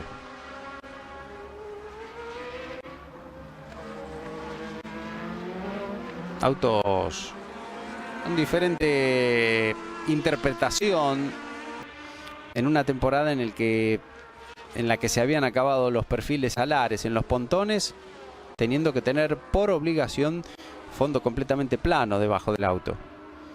Había sido el gran cambio en este 1983. La potencia, la enorme potencia de los motores turbo, para ponerla, aplicarla al piso, había hecho la aparición, había provocado la aparición de estos enormes alerones. Los ingenieros encontraron el hueco reglamentario para poder ponerle dos mini flaps un poquito más adelantados, como vemos, un poquito adelante de las ruedas traseras. Y eso era esencial, primordial, para poder aplicar correctamente la potencia para los autos que tenían motores turbo. Por eso era justamente estos, y no casualmente, los que lo llevaban, este tipo de alerones, aunque no todos, no todos los tenían. Los problemas definitivos para Keijo Keke Rosberg, el campeón del mundo, con problemas de encendido en el motor, que se iban a transformar en completamente definitivos para su continuidad en el Gran Premio de Holanda. El FW08 que se quedaba ahí en los boxes. Los 23 de Mauro Baldi. Pues viene el Ligier de Raúl Boesel.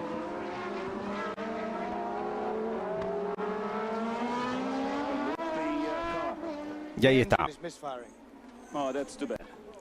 Bueno, problemas de encendido, justamente. Entrevistas cortitas, pero por lo menos teníamos o podíamos ver cómo era ese tipo, cómo trabajaba la prensa, ¿no? En ese año 1983, en ese sector, estaban directamente sobre el mismo pit lane, y cómo se podía entrevistar directamente a un piloto en esa época, y no había que esperar a hablar con 5 personas del departamento de prensa de cada uno de los equipos para poder tener 2 palabras, ¿no?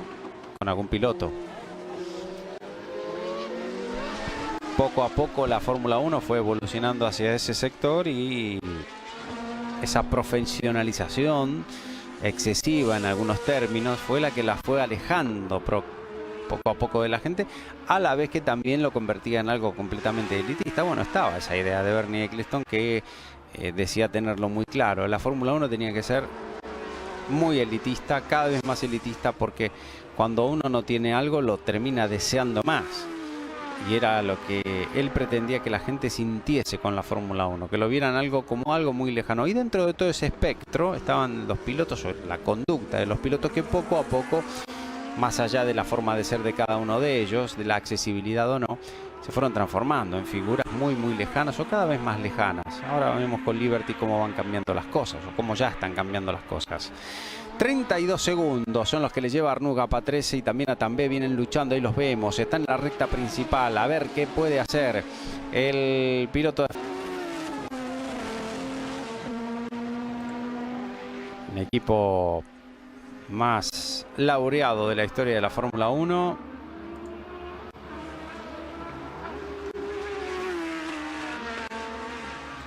Uy, problemas para Bruno Giacomelli.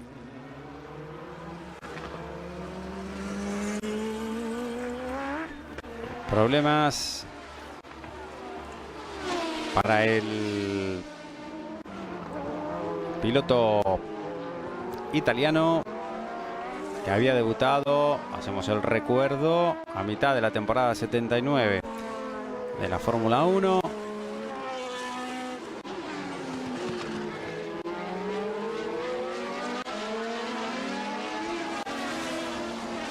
A René Arnoux, que le está costando un poquito meterse ahí, pero igualmente viene regulando, sabiendo que se puede anotar una victoria, la que podría ser la segunda victoria de Ferrari en ese año 83.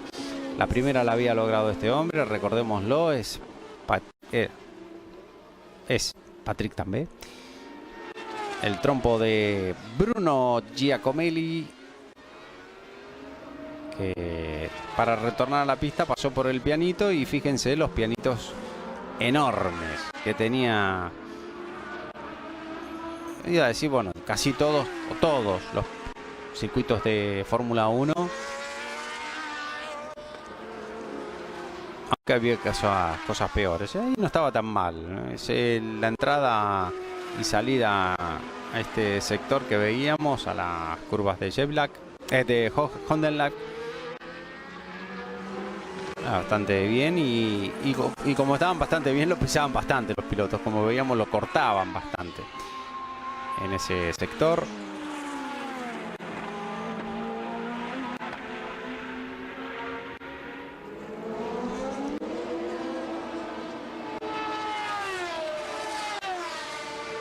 La lucha que sigue entre Patrick Tambay y el Brabham BT52 versión B de Riccardo Patrese, mientras en los boxes sigue masticando la bronca Nelson Piquet de una carrera que tenía como mínimo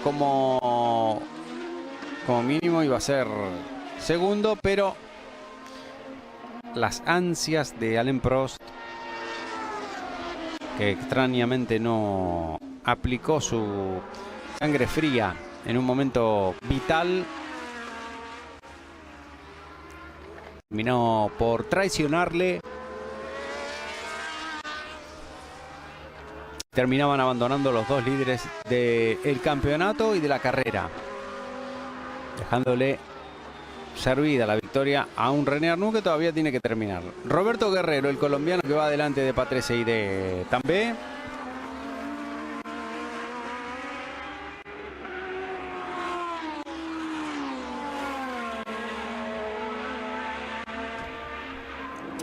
Entran en la meta otra vez, separados más o menos por la misma distancia. Vamos a ver cómo le van a superar al Teodor. No le va a quedar alternativa y se mete por la parte interna. Les deja pasar. Primero va uno, ahora hará lo propio con el otro, aunque llega bastante exigido a ese sector Patrick Tambay. No tiene por qué perder tanto. Un rezagado cuando el que viene detrás no hace lo propio, ¿no?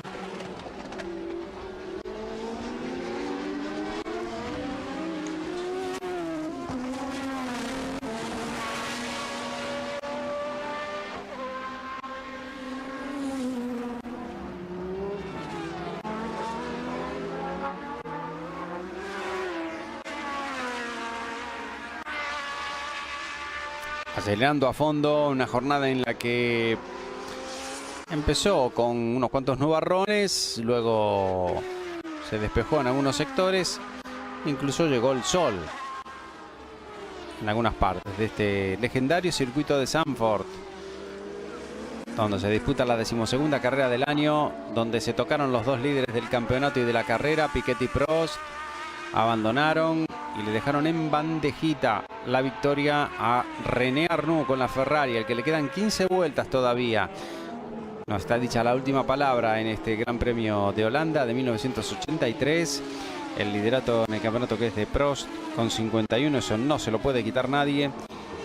Estaba segundo Piquet con 37 y tercero Arnoux con 34. Con estos 9 teóricos puntos que podía llegar a sumar René Arnoux, se podía ir a 43. Por lo tanto, el campeonato, si terminaran así las cosas, 51 para Prost, 43 para Arnoux y 37 para Piquet. El gran perdedor de toda esta jornada. No solamente porque venía líder y le pegaron y lo sacaron de la pista y terminó abandonando, sino también porque tenía la gran posibilidad de descontarle por lo menos como mínimo 3 3 puntos, ¿no? Hubiese quedado Piquet con 40, aunque Prost hubiese pasado a tener 56. Esto hubiese tenido una influencia realmente definitoria en relación al campeonato. Pero si hubiesen terminado las cosas, que hubiese cambiado la historia. Esa maniobra de Prost cambió gran parte de la historia del campeonato, ¿no?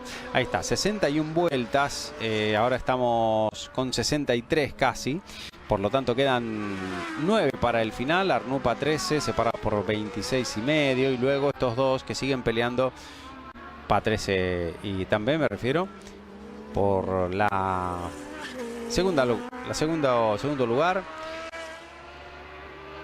Esa maniobra, decíamos, de Prost tuvo tanto que ver. Si terminaban así las cosas, si Prost hubiese quedado ahí detrás, hubiese sido que Piquet hubiese ganado el campeonato con mayor antelación.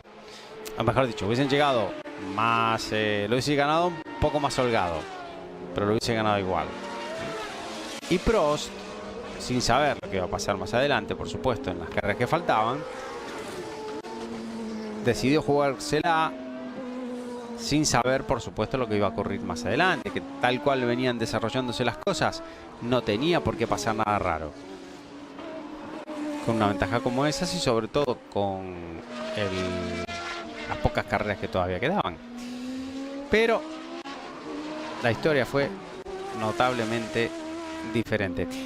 Hablábamos antes de una relación tan especial que había entre Ferrari y los pilotos franceses. Recordemos, primero, año 1981, dos pilotos, bueno, uno francés y el otro francoparlante, Gilles Villeneuve y Didier Pironi. Lo mismo para la temporada 82, con la desgracia que todos sabemos, conocida de Villeneuve, reemplazado por un francés, que vemos en la imagen justamente, Patrick Tambay.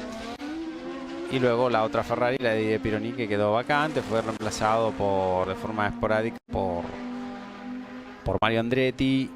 Y luego, para la temporada 83, una conformación para Ferrari completamente francesa. Algo inédito.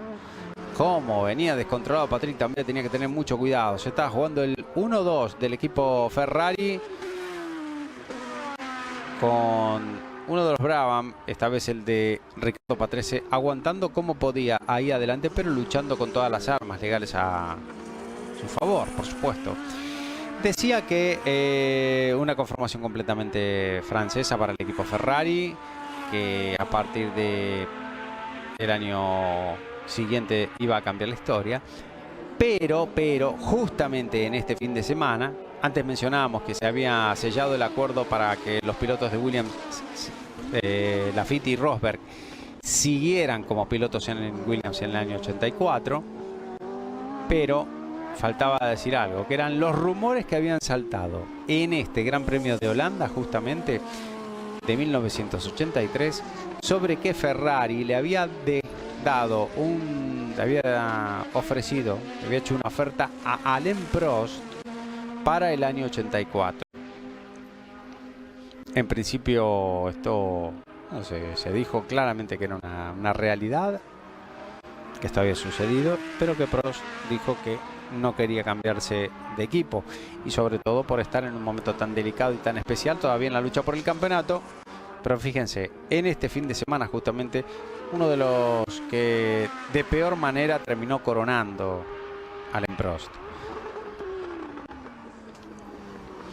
Fin de semana que le valió muy probablemente la consecución del 28 de agosto de 1983, y ese incidente con Piquet muy probablemente le hayan significado el adiós al que hubiese sido, podría haber sido, su quinto título del mundo.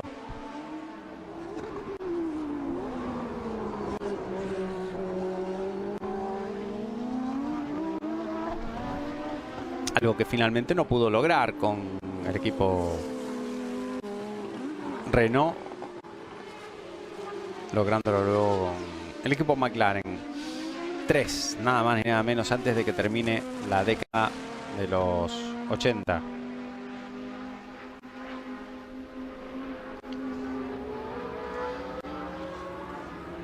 Este podría haber sido, bueno, siempre fue 4 veces subcampeón. Podría haber sido alguna vez más campeón, probablemente Prost. Podría haberlo logrado en este año.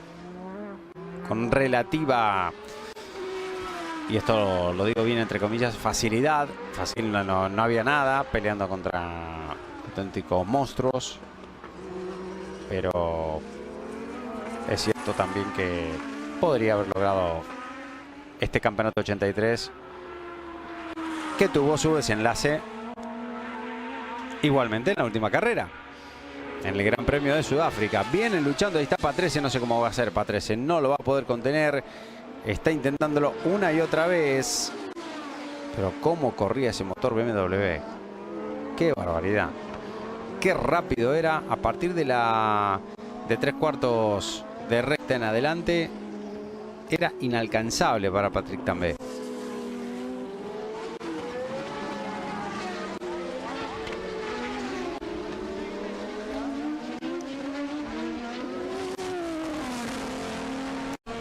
A falta de poquito más de 5 vueltas todavía, estamos en la fase final de Holanda 83, la carrera número 12 de aquella temporada.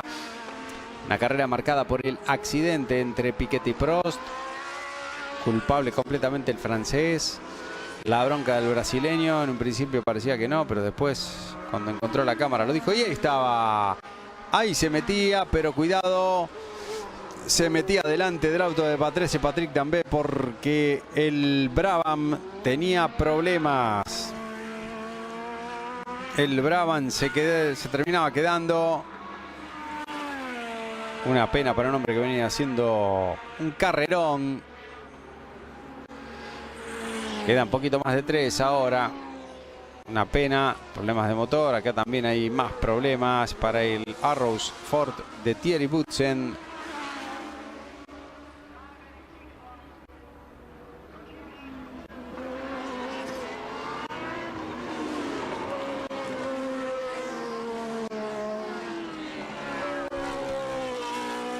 Es el auto de Michele Alboreto, el italiano que se ha metido sexto, espectacular, con un auto aspirado, con motor aspirado, al igual que John Watson, que se ha metido en el podio después del abandono, como veíamos, y los problemas de Riccardo Patrese. El 1-2 del equipo Ferrari, que parece estar sellado, pero notable también lo del irlandés John Watson con el McLaren Ford en la carrera despedida de ese binomio hasta la primera carrera de 1993. Agradecimiento a Raúl Boesel,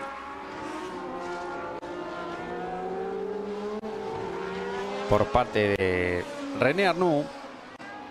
René Arnoux, que se transformó en empresario de mucho éxito actualmente, fabricando partes para relojes, una parte como de los balancines de los relojes, algo así. Tiene una empresa de eso que fabrica para las grandísimas marcas a nivel mundial. Y Raúl Boesel, que viene justamente detrás de él, ¿no? A 30 y pico de años de esta carrera que estamos rememorando, que Raúl Boesel, de piloto de Fórmula 1, ha dicho que otros empresarios, otros se hacen manager de equipo o se van a vivir de la pesca a Australia, no sé. Pero estos dos se han decidido por eso. Ahí viene el auto de Patrese, que viene con el envión prácticamente, se va a meter en los boxes.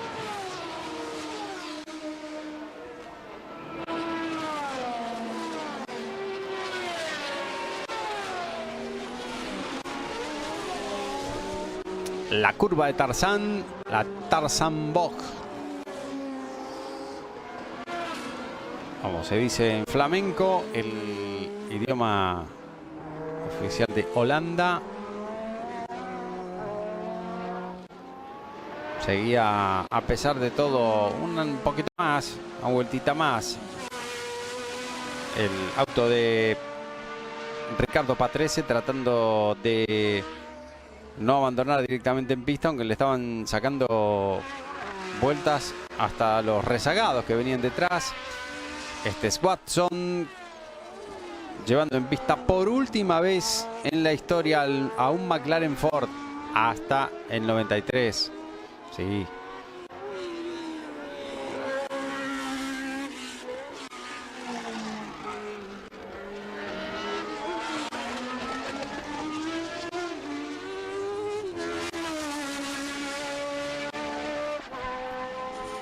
La imagen del auto del piloto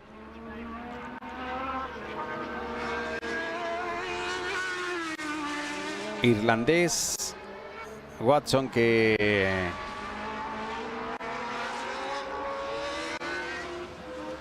había debutado en la Fórmula 1, a ver, de memoria, voy a decir año 74. Este es Patrick Tambay.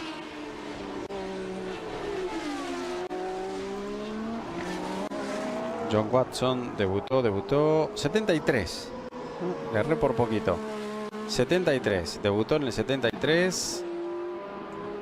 Pero claro, había corrido 2 carreras. Nada más. Ahí por poquito. Año 73. Corriendo con un Brabham, que era un BT40 y bueno, era un BT42 ahí con una carrocería remodelada, con aquella publicidad, bueno, por lo menos me acuerdo yo, de cerámica paño zinc. Y luego, a partir del 74, sí, lo corrió todo entero, al año 74, eso sí, tenedlo en cuenta, todo con un equipo semioficial Brabham. Todo el año 74. Y a partir del año 75 ya estuvo en el equipo Surtees. Y en el 76 en el equipo oficial Penske. Equipo con el cual logró en ese año justamente su primera victoria. Tipo aguerrido, buen piloto. Y luego volvió al equipo Brabham. Bueno, volvió al equipo Brabham, pero el equipo Brabham oficial. Estuvo en los años 77 haciendo equipo primero con Pache, después con Hans Stuck. Y en el 78 haciendo equipo con Niki Lauda. Uy, los problemas. Este es el Osella de Corrado Fabi. Ese no existían los pontones para Osella. Dijeron que no había fondo plano y lo hicieron prácticamente sin pontones. En algunos casos, como Ferrari, como podemos ver, lo hicieron bastante más pequeño, chiquito. Sigue para atrás como puede, a una velocidad muy reducida. Y en el caso de Brabham también, tamaño muy pequeño.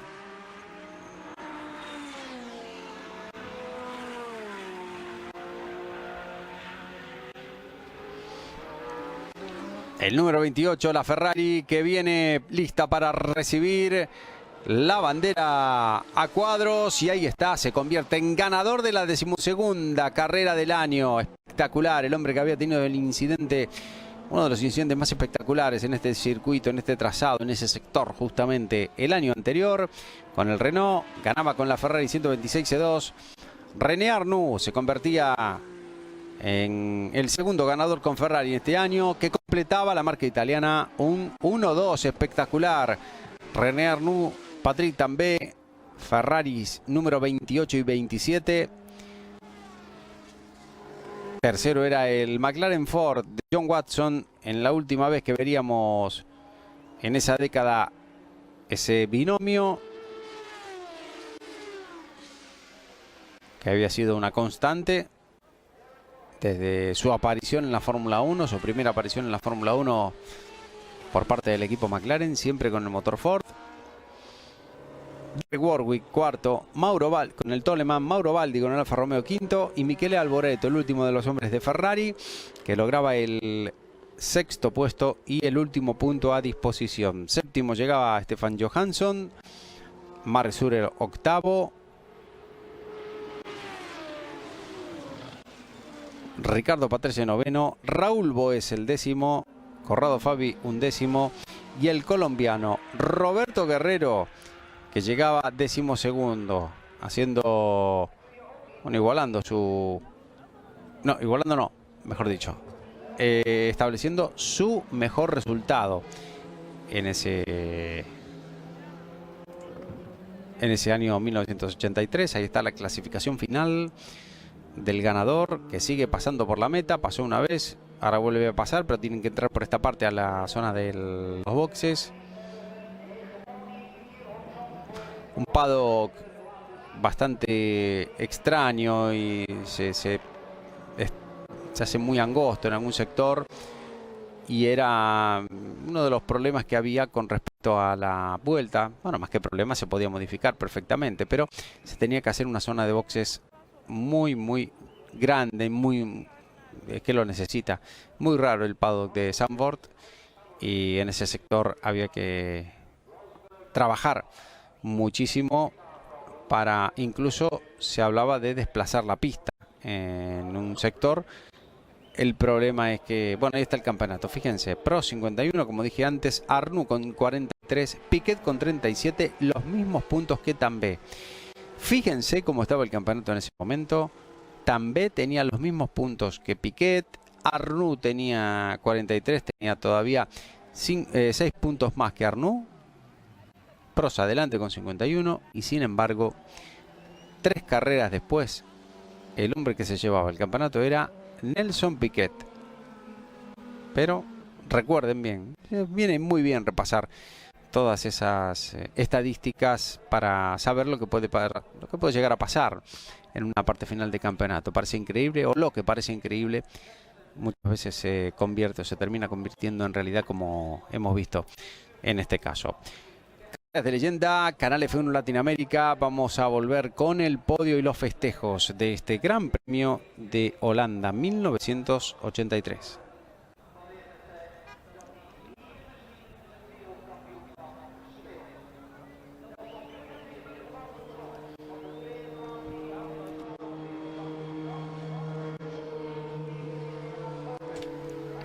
El auto de Nelson Piquet, que está siendo retirado después de el golpe que tuvo con el auto de Alain Prost y el abandono inmediato. Fíjense dónde están la hilera de neumáticos. Lo pusieron mucho más adelante para que si había algún problema en ese sector no terminaran los autos llegando hasta el final con toda la velocidad. Antes estaban un poquito más adelante. Primero estaban directamente sobre los guardarraíles. Luego lo pusieron un poquito más adelante y esta vez lo habían puesto bastante más atrás. Se estaban dando cuenta que eso funcionaba. Pero bueno, en las primeras pruebas, experimentos se podía decir. Escapatorias, por supuesto, en este circuito de Zandvoort, que eran completamente de arena. Lo podemos ver, se ve claramente el color de la arena de este elemento en ese sector. El equipo Ferrari, que está esperando poder ponerse inmediatamente debajo del podio. Y todos listos en Holanda, en el paddock de este, bueno, en el pit lane de este circuito de Zandvoort. Los mecánicos que vestían con esos buzos antiflama para que no tuvieran ningún inconveniente en el momento del reabastecimiento. Recordemos que en esta temporada 83 ya se hizo algo institucional, ¿no? Era una fija prácticamente en todos los autos. Se había instaurado desde el Gran Premio de Austria del 82 por parte del equipo Brabham. Después se hizo casi una norma durante esta temporada, de lleno completamente en esta temporada 83, pero la peligrosidad, después de algunas cosas que habían ocurrido, sobre todo la que había ocurrido, el incendio que hubo en el Williams de Keke Rosberg en el Gran Premio de Brasil, terminó por hacer que se prohibiera definitivamente los reabastecimientos. Aquí, uno de los accidentes más importantes, yo lo metería dentro de los que más determinaron en la historia de la Fórmula 1. El golpe entre Prost y Piquet, uno de los grandes accidentes de la década, por la importancia que tuvo, ¿no? ¿Pudo definir un campeonato? Sí. Muy parecido a lo que pasó en el 81 entre Reutemann y Lafitte, sí, también. En el mismo sector, por supuesto. ¿Venía el líder del campeonato detrás del al que le pegó? Sí. quizás un poquito diferente, ¿no? Fue la posición de los autos exactamente, pero cómo estaban el Williams y el Ligier de Reutemann y Laffite, y cómo estaban los autos de Prost y Piquet. Prost aquí perdió directamente el control del auto y se fue, le dio directamente, le pegó de lleno al auto de Nelson Piquet, y también en este caso pudo seguir unos cuantos metros más allá, no una vuelta completa, a Prost, cosa que no pudo hacer Carlos Alberto Reutemann, que quedó con el auto completamente dañado en ese mismo sector de la curva de Tarzán. Jean-Marie Balestre, para alegría del presidente de la FISA por aquel entonces, un connacional, un compatriota que ganaba. Y no solamente eso, sino que también tenía el segundo, que también era de su país, Patrick Tambay.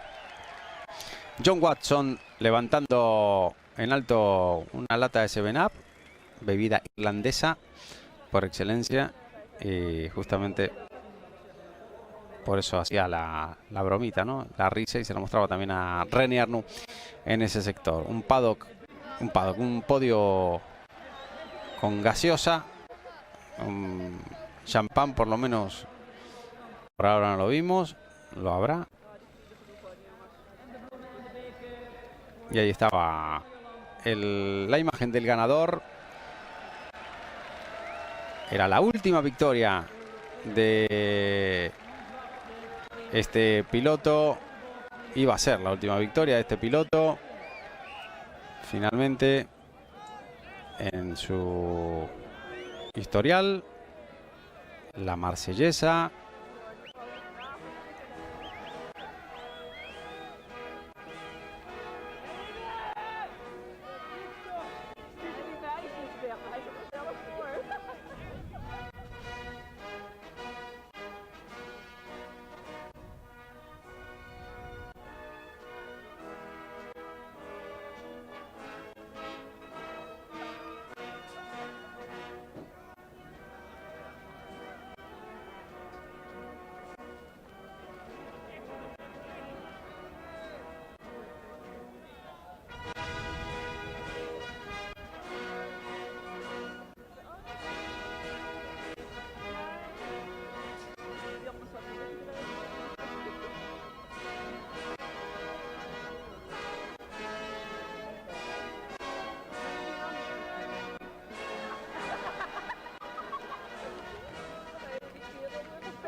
Bueno, la versión larga de la marsellesa, la alegría de los franceses en el podio.